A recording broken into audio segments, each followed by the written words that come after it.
Malina je voće koje dospijeva početkom ili sredinom ljeta, a zahvaljujući okusu i slatkoći često se upotrebljava za kolače, deserte i sokove.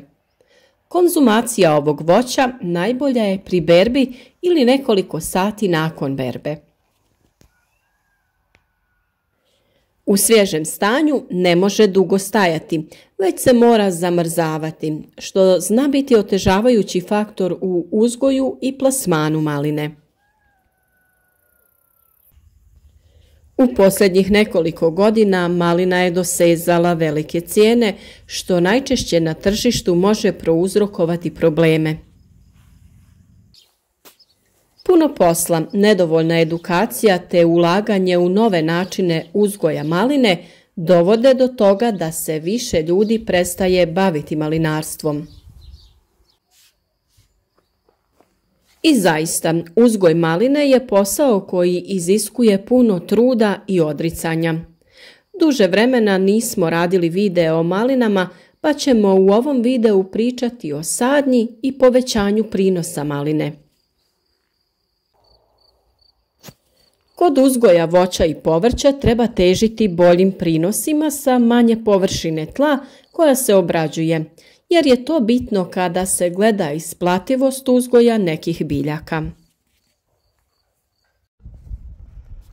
Sadnja maline i podizanje plantaža najčešće se vrši u jesen ili proljeće, ali uzgojem kontejnerskih sadnica sadnja se može obaviti i u drugim dijelovima godine. Većina naših zasada maline sađena je u jesen. Sama sadnja maline se najčešće odvija mašinski upotrebom mehanizacije, pri čemu se kopaju kanali koji se obogaćuju hranjivom materijom koja će malinama omogućiti razvoj u prvim godinama. Naravno, ukoliko malinu uzgajate za svoje potrebe, može se saditi i u iskopane rupe. I u tom slučaju obogaćujemo tlo najčešće stajskim gnojivom, a poželjno je upotrijebiti i neko mineralno gnojivo. Nakon kopanja rupa, po potrebi se može dodati vapno da bi izvršili korekciju kiselosti tla. Poznato je da malina dobro uspijeva na blago kiselim tlima pH faktora oko 6. Pri podizanju plantaža za uzgoj maline preporučujemo detaljnu analizu tla po kojoj se možemo orijentirati kada je u pitanju gnojidba, ali i korekcija kiselosti tla. Za razvoj i plodonošenje biljaka najbitnija su 3 makroelementa koja biljka najviše crpi iz tla, a to su dušik ili azot, fosfor i kalij. Budući da fosfor i kalij sporije prodiru u tlo, poželjno je da pri sadnji dodamo dovoljnu količinu ovog gnojiva. Mi za to koristimo NPK mineralno hranjivo Renovación Fuerza, koje je obogaćeno sa mnogim mikroelementima koji su bitni za biljku. Kada su u pitanju sadnice, često se koriste one sadnice golog korijena, ali u tom slučaju postoji opasnost da se prenese oboljela sadnica. Zbog toga preporučujemo kupnju certificiranih sadnica iz rasadnika. Takve sadnice trebaju biti bezvirusne i zdrave, a upravo takve smo pronašli u vrtnom centru Drijen pored Zagreba. Kontejnerske sadnice sa već razvijenim korijenovim sistemom garantiraju intenzivan razvoj biljke, a to će se najbolje pokazati u proljeće. Ovdje se mogu nabaviti sadnice malina koje rađaju već u prvoj godini, ali i one koje plodonose u drugoj godini. Ako ste u blizini, svakako posjetite ovaj vrtni centar i izaberite biljke za vaš vrt ili voćnjak. Pri sadnji biljaka uvijek koristimo hranjivo na bazi fosfora koje potiče razvoj korijena. Organomineralno hranjivo za biljke VP-Fos može se koristiti i u organskoj proizvodnji, a zbog sadržaja huminskih kiselina čini hranjivo u tlu dostupnijim korijenovom sistemu. Za naše biljke uvijek biramo najkvalitetnije hranjivo, te smo se odlučili za proizvode španjolske kompanije Zoberbach. Nakon sadnje biljaka, njihov korijenov sistem će se početi razvijati, te će već krajem zime prvi mladi izdanci izlaziti iz tla. U ovom periodu održavati ćemo prostor oko biljaka i nećemo dozvoljavati travi i drugom korovu da raste oko mladih biljaka.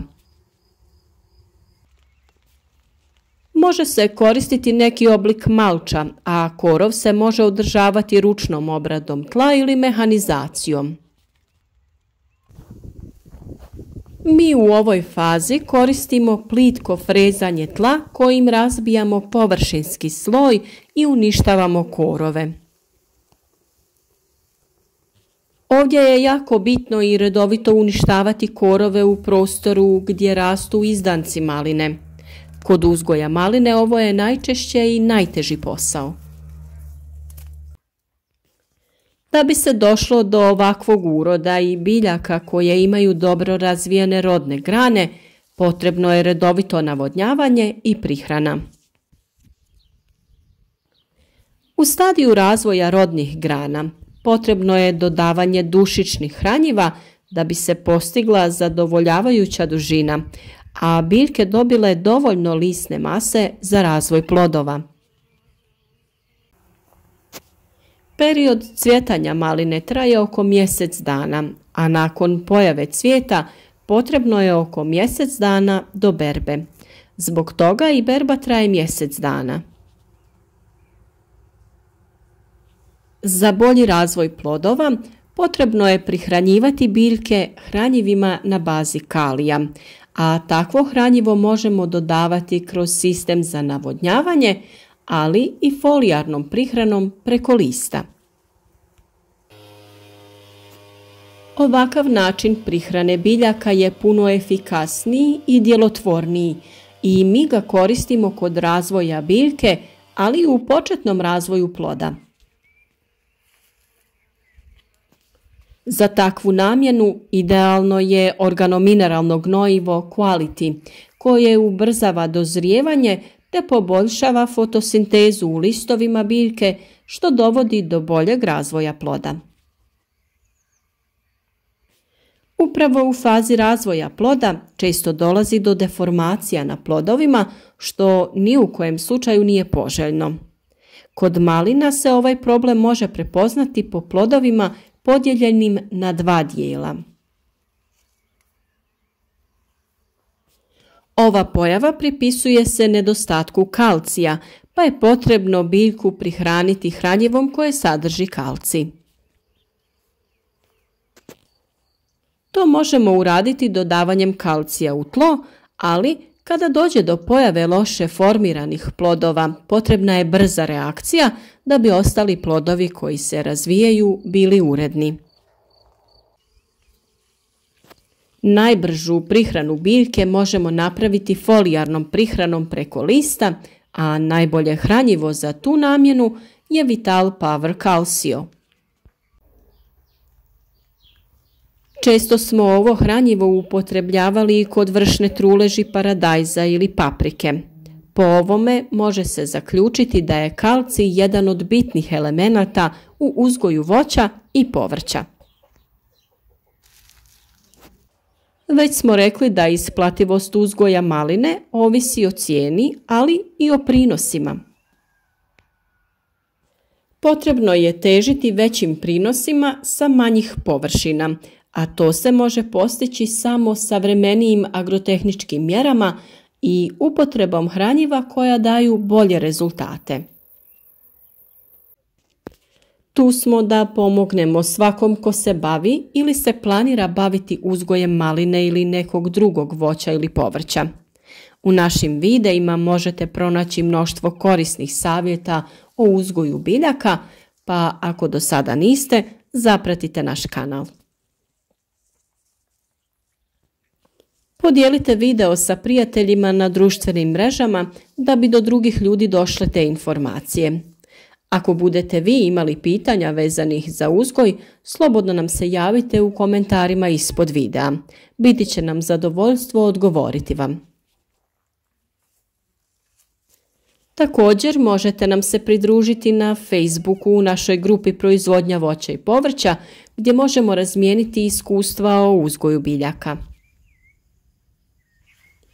A ovaj video ćemo završiti sa kadrovima snimljenim u našem malinjaku u fazi berbe maline.